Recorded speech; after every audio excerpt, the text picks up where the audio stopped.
आज़ादी बचाओ news channel में सभी दर्शकों का स्वागत है।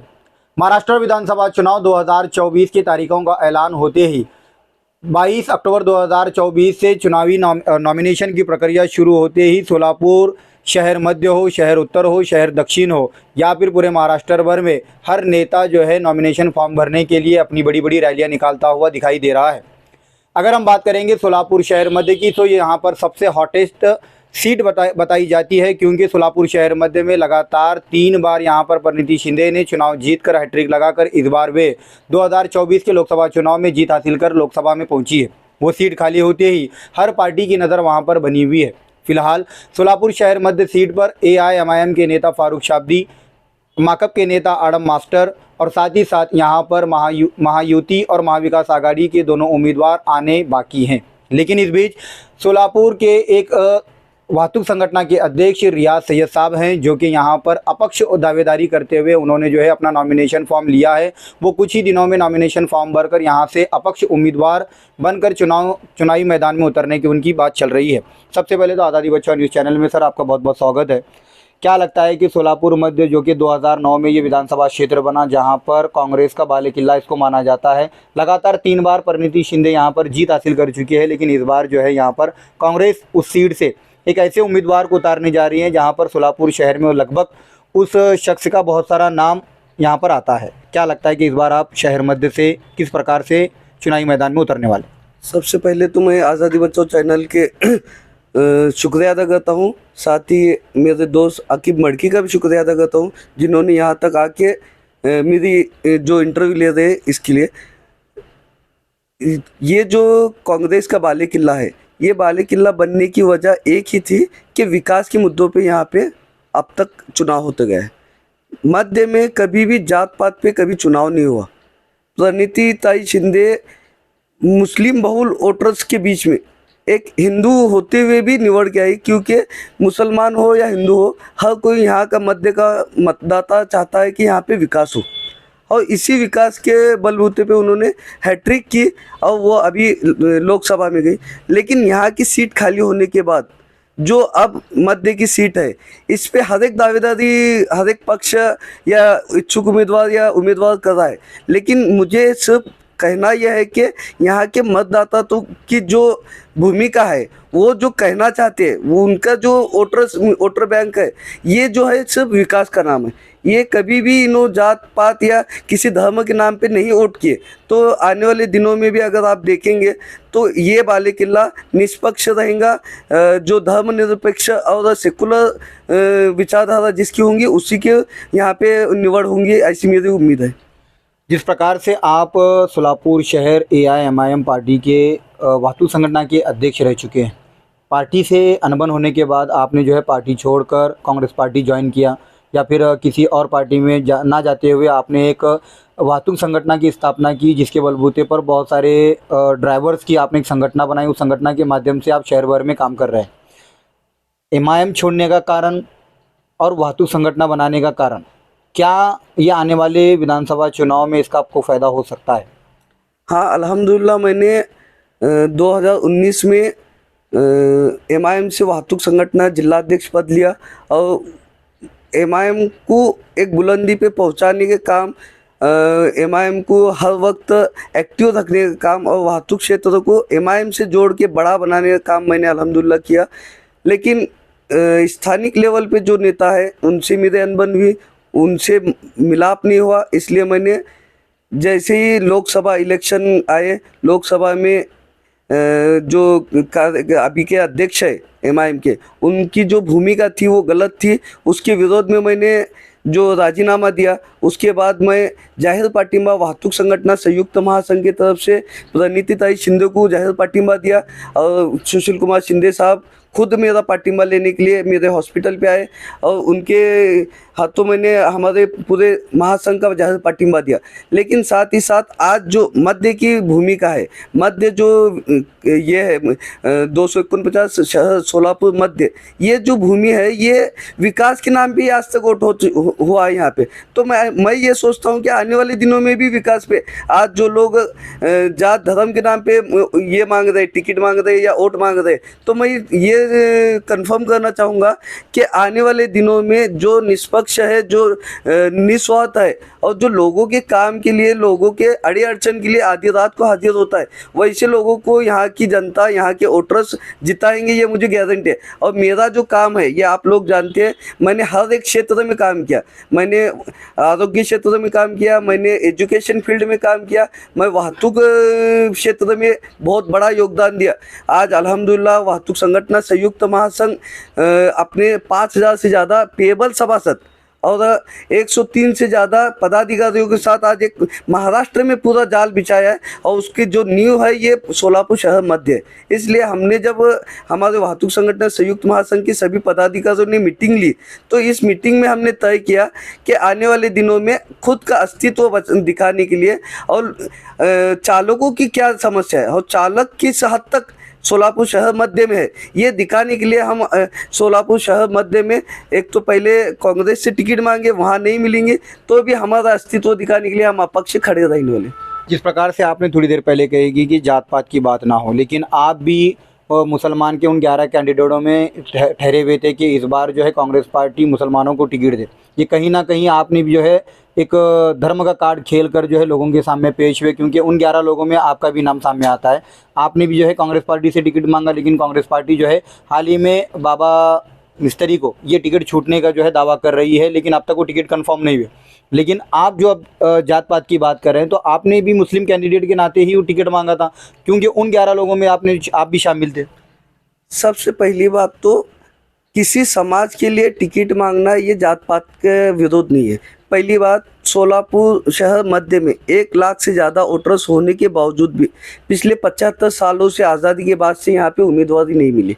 तो ये हक लेने के लिए हम सब एक नुमाइंदगी, अगर यहाँ पे वोटर्स की संख्या दलित की होती तो हम दलित के लिए भी यही हक मांगते थे कि हमें यहाँ पे दलित उम्मीदवार ही चाहिए बोल के। अगर ये संख्या पद्मशाली समाज की होती तो हम पद्मशाली समाज के लिए भी हक मांगते।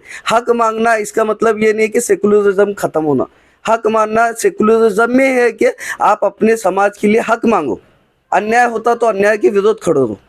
हक मांगने के लिए कहीं भी ऐसा नहीं है कि हक आप अगर मांगते हो तो आप कम्युनल हो गए, आप एक जात धर्म के हो गए। मेरा जो वाहतूक संघटना संयुक्त महासंघ मैंने जो स्थापन की, उसका ब्रीद वाक्य ये, ना कोणत्या पक्षाचं ना कोणत्या धर्माचा, महासंघ फक्त चालकांचा।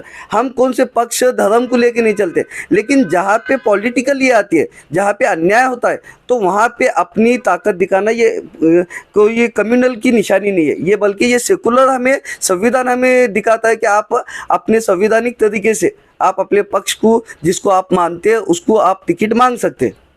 क्या लगता है कि एक छोटा बच्चा भी अगर शहर मध्य के हम उनसे पूछेंगे तो वो साफ तौर पर बता सकता है कि अगर यहाँ पर मुस्लिम कैंडिडेट अगर एक होगा तो 2 नंबर पर वो आ रहा है, 2014 हो या 2019 हो या उससे पहले भी जितने भी इलेक्शन हुए वहाँ पर हम अगर देखेंगे, इस बार MIM की ओर से फारूक शाब्दी हैं और कांग्रेस की तरफ से मुस्लिम उम्मीदवार की टिकट कंफर्म होना भी बाकी है।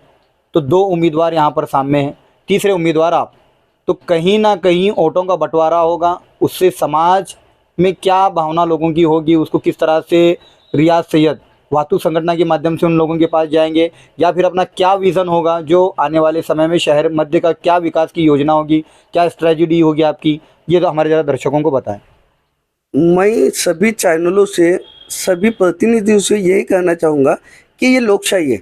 लोकशाही में आप बताएं कि 2 उम्मीदवार मुस्लिम होंगे, लेकिन आप ये नहीं बताएं कि 8 उम्मीदवार हिंदू के भी हैं। यहाँ पे सिर्फ 2 होने के बाद वजह से अगर समाज बढ़ता है तो फिर वो 8 होने के बाद क्यों नहीं बढ़ रहा?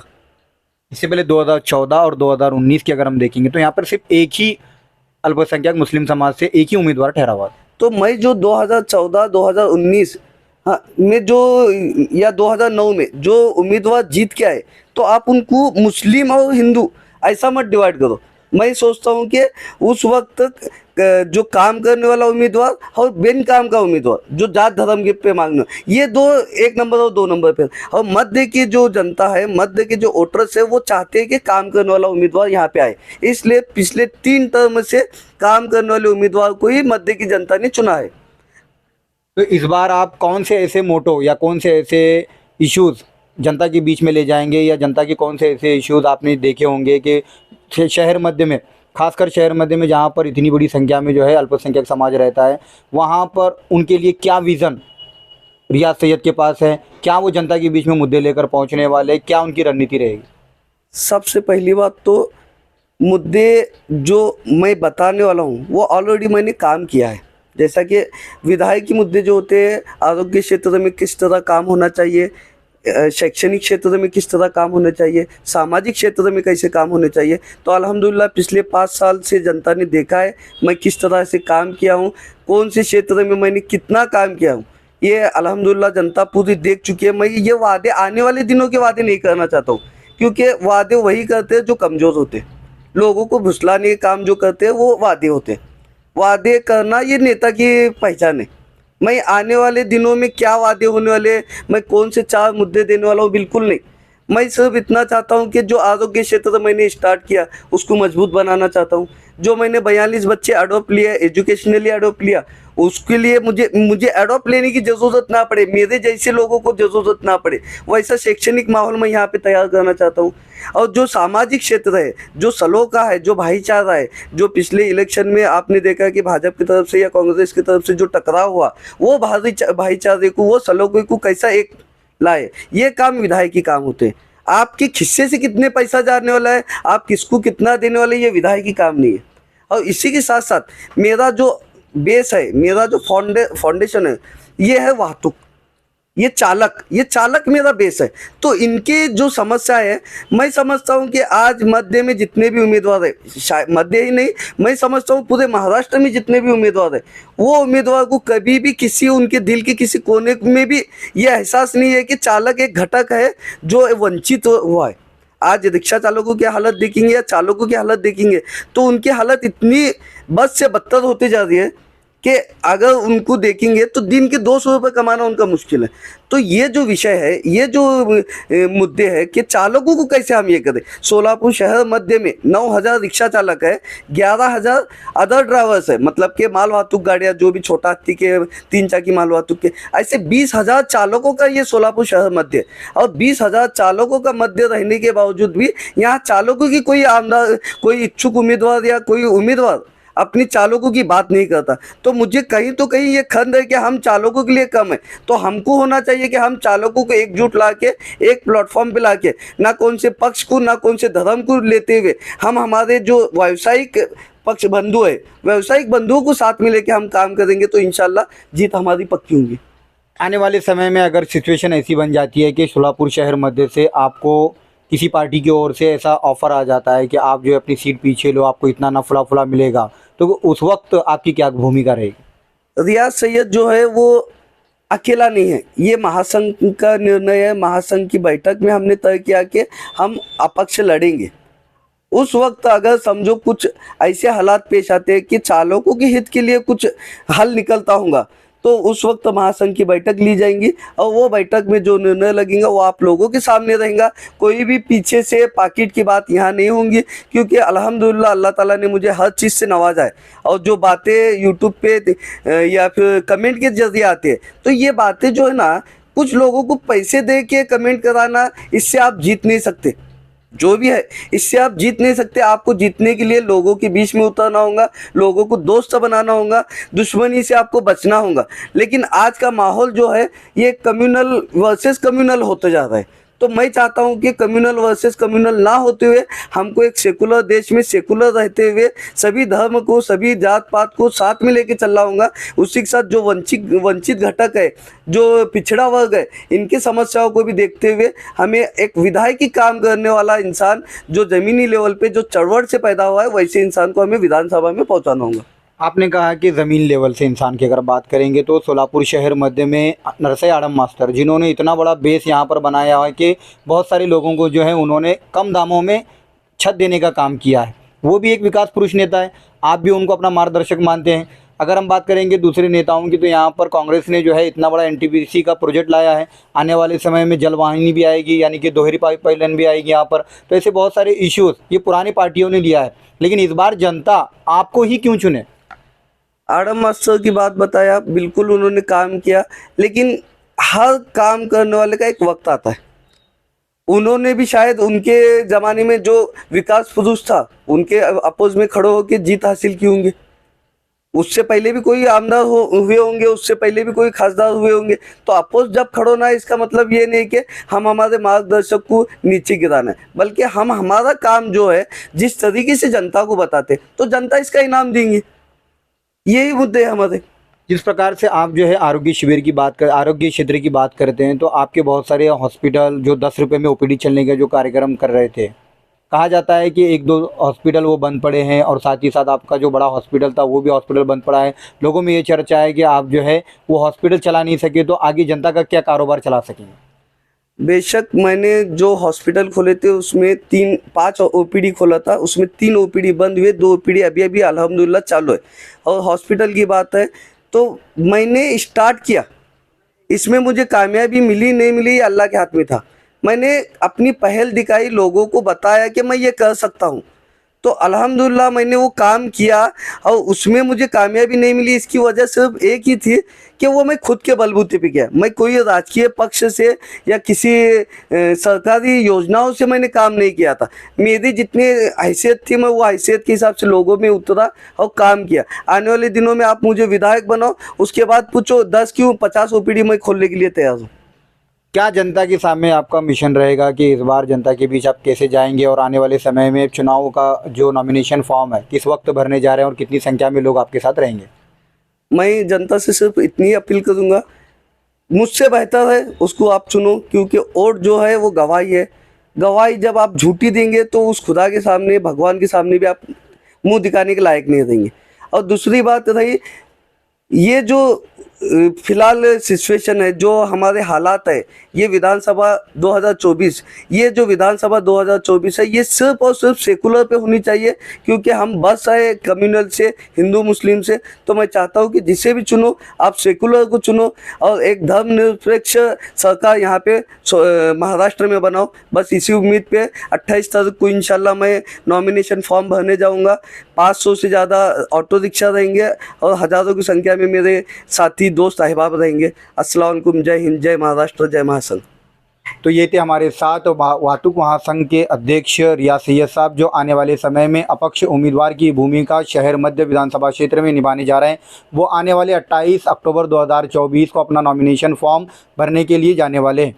इसी तरह शहर भर में और भी इच्छुक उम्मीदवार हैं, उनसे भी हम मिलकर जो है इसी प्रकार से जानेंगे क्या उनके मन में है, किस प्रकार वो अपना मोटो लेकर जनता के बीच में जाने वाले। कैमरा पर्सन के साथ मैं आकिब मड़की, आज़ादी बचाओ न्यूज़ के लिए। जय हिंद।